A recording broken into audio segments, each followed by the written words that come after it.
வணக்கம்ப்பா. இந்த பதிவில் நம்ம என்ன பார்க்க போறோம்னா, பிரிந்த நபரை உங்களுடைய ஃபோட்டோ இருந்தா மட்டும் போதும்ப்பா சரிங்களா? ஒரே நொடியில வந்து உங்க காலடியிலே ஆகட்டும், உங்க கட்டில் அறையிலே ஆகட்டும் சரிங்களா? வசியம் செஞ்சு குடுத்துடலாம். நெறைய பேர் வந்து நம்மட்ட சொல்றது என்னன்னா, "சாமி நெறைய பேர்ட்ட நான் வந்து போயிட்டேன். அவங்கள்ட்ட இவ்வளோ குடுத்தேன் சாமி, அவ்வளோ குடுத்தேன் சாமி." நெறைய பேர் நம்மட்ட சொல்றீங்க சரிங்களாப்பா? அவங்களுக்கான ஒரு பதிவு தான் இது. இந்த விஷயம் வந்து நம்ம வந்து 100% 200% எல்லாருக்கும் நம்மளுக்கு வந்து ரிசல்ட் குடுத்துக்கிட்டே தான் இருக்கும். நீங்க எதுக்கும் கவலைப்படாதீங்க சரிங்களா? இந்த ஃபோட்டோ, பெயர், பிறந்த தேதி இருந்தா மட்டும் போதும். உங்க காலடியிலே ஆகட்டும், கட்டில் அறையிலே ஆகட்டும் இருப்பாங்கப்பா.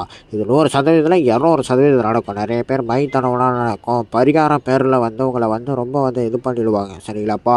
நம்மள்ட்ட நடக்கும்னா நடக்கும், நடக்காதுன்னா நடக்காத விஷயம் தான் பண்ண போறோம். நெறைய பேர் வந்து உங்கள்ட்ட வந்து உண்மைய சொல்லுங்கப்பா நம்மள்ட்ட. சரிங்களா? என்ன வந்து விஷயம்? என்ன வந்து இதோட வந்து எதனால வந்து பிரிஞ்சிருக்கீங்க அப்படின்னு சொல்லுங்க. சரிங்களா? சொன்னா அது மட்டும் தான் நடக்கும். இது சொல்றவங்களுக்கு ஒரு 100% நடத்தி குடுத்துட்டு தான் இருக்கோம். சரிங்களாப்பா? நீங்க மறைக்கிறவங்கள மட்டும் தான் பூஜைகள் மூலியமா நடக்காம இருக்குது. அவங்கள மட்டும் தான் நம்மள வந்து தப்பா சொல்றாங்க. சரிங்களாப்பா? இந்த விஷயம் செய்றவங்க மட்டும் கால் பண்ணுங்க. கால் எடுக்கலன்னா, உங்களுக்கு WhatsAppல உங்களுக்கு என்ன பிரச்சனையோ தெளிவா பேசி அனுப்புங்கப்பா. சரிங்களாப்பா? நெறைய பேர் வந்து கால் எடுக்க மாட்றீங்கன்னு சொல்றீங்க. சரிங்களாப்பா? நம்ம பூஜைகள் இருந்தா கால் எடுக்க மாட்டோம். WhatsAppல உங்களுக்கு என்ன பிரச்சனைன்னு தெளிவா பேசி அனுப்புங்க. நன்றி.